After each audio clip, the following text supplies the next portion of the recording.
안녕하세요. 은행원의 돈공부입니다. 여러분, 음식점 찾거나 옷 쇼핑할 때 후기도 찾아보고 열심히 발품도 팔죠. 대출도 발품을 파는 만큼 좋은 조건을 찾을 수 있는데요. 예전에는 대출 한번 알아보려고 반차까지 쓰면서 은행에 방문해야 돼서 되게 번거로웠거든요. 근데 이제는 대출 받기 진짜 쉬운 세상이 됐어요.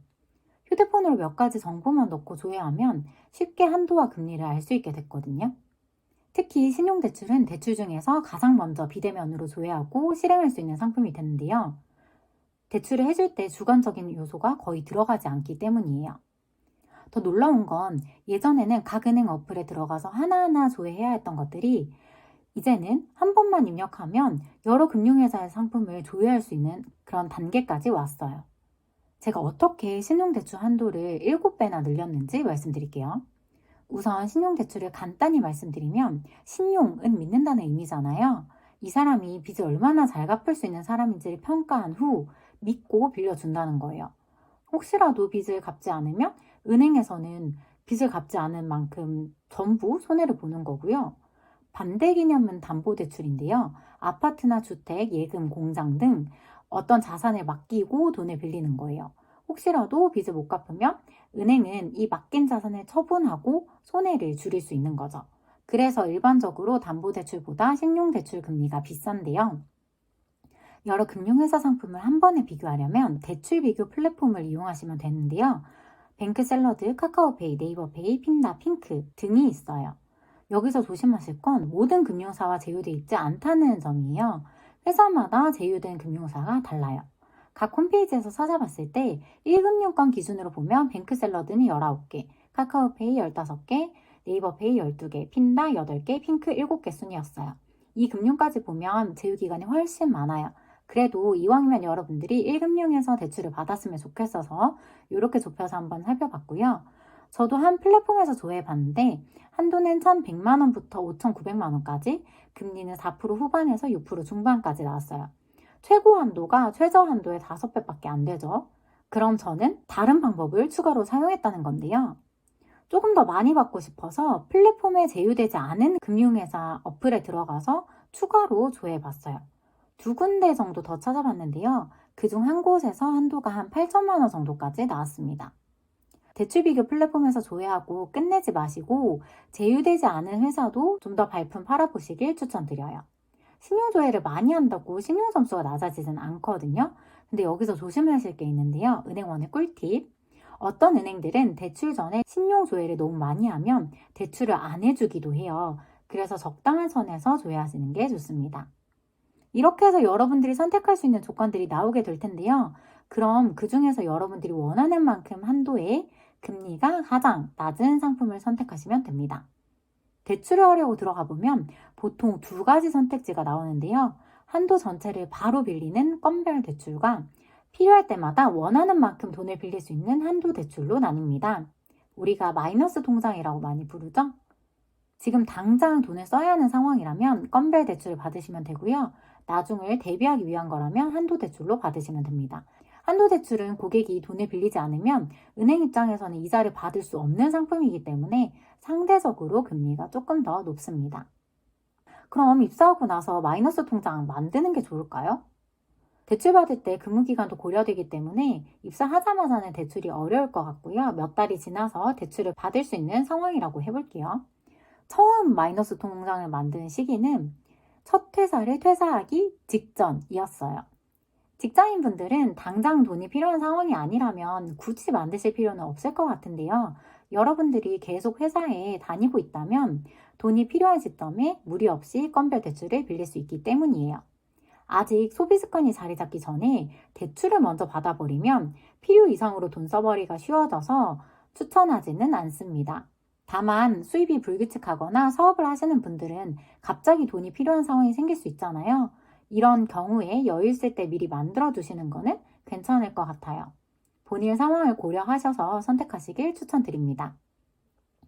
처음 대출을 받는 사람 입장에서 얘기했다면 이번엔 이미 대출을 쓰고 있는 분들을 위한 정보를 말씀드릴게요. 바로 올해 출시된 온라인 원스톱 대출 갈아타기 서비스인데요. 한마디로 기존 대출을 더 나은 조건의 대출로 바꿀 수 있도록 대출 조건들을 찾아주는 거예요. 마찬가지로 대출 비교 플랫폼과 금융회사 앱에서 조회할 수 있고요. 신규 대출을 받을 때처럼 대출 비교 플랫폼에서 여러 회사 대출을 확인한 후에 없는 금융회사는 앱에서 추가적으로 찾아보시면 되는데요. 9시부터 4시까지 조회가 가능하고요. 10억 이하의 신용대출만 대상이 됩니다. 신규 대출보다 따져보셔야 될 게 조금 더 많은데요. 첫 번째는 중도상환 수수료와 혜택을 받는 이자 금액을 비교해 봐야 돼요. 예를 들어서 어떤 대출이 있는데 중도상환 수수료가 1%고요. 대출 이자는 1% 낮아진다고 해볼게요. 그럼 대출을 옮기는 게 나을까요? 정답은 바꾸거나 안 바꾸거나 똑같아요. 즉, 대출 금액이 동일한 상황에서는 중도상환 수수료율보다 이자율이 더 많이 낮아져야 옮기는 게 유리합니다. 두 번째는요, 2금융권에서 1금융권으로 옮길 수 있다면 옮기시는 게 좋아요. 이런 경우에 대부분 금리도 낮아질 텐데요. 이게 왜 유리한지는 조금 이따 자세히 설명드릴게요. 대출 비교 플랫폼과 은행 앱을 통해서 여러분들이 받을 수 있는 대출의 선택지를 다 확인하셨잖아요. 이것보다 더 나은 선택지를 만들 수 있는 방법은 없을까요? 신용대출은 은행 내부적으로 산출한 신용 등급 혹은 점수와 연소득으로 평가해서 한도와 금리가 정해져요. 내부 점수는 소득, 직장 정보, 외부 신용 점수 등을 참고해서 만들게 되는데요. 각 은행마다 조금씩 다르다고 보시면 돼요. 연봉을 올리거나 직장을 바꾸는 건 당장 어렵잖아요. 그러니까 우리는 외부 신용 점수를 올리는 방법이 있습니다. 사실 신용 점수는 올리는 것보다 떨어지지 않게 하는 게 훨씬 중요한데요. 점수가 떨어지면 다시 점수를 높이기가 더 어렵기 때문이에요. 신용 점수를 평가하는 회사는 대표적으로 KCB와 나이스 평가정보라는 곳이 있는데요. KCB부터 보면 가장 부정적인 영향을 끼치는 요소는 연체를 오래 하는 것과 위험하다고 여겨진 대출을 받는 건데요. 특히 연체는 발생 횟수도 부정적인 영향을 줍니다. 나이스도 비슷한데요. 가장 비중이 높은 요소는 연체 정보고요.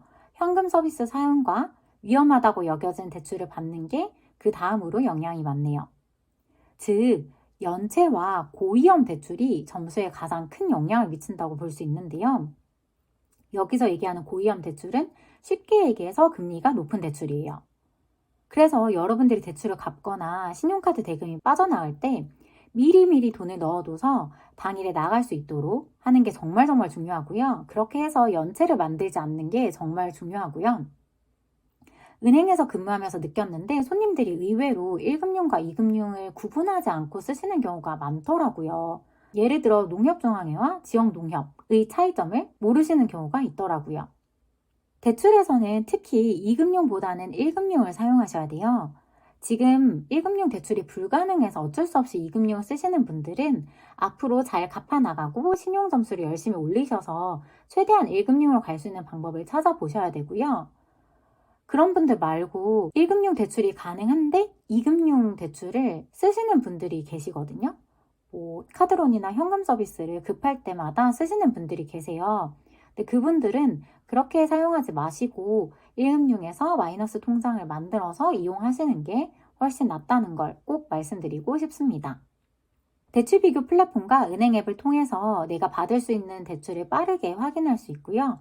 외부 신용점수 관리로 더 좋은 조건의 대출을 받을 수 있다는 점도 오늘 말씀드렸어요. 대출은 빚이기 때문에 감당할 수 있는 선에서 쓰셔야 한다는 당부를 꼭 드리고 싶고요.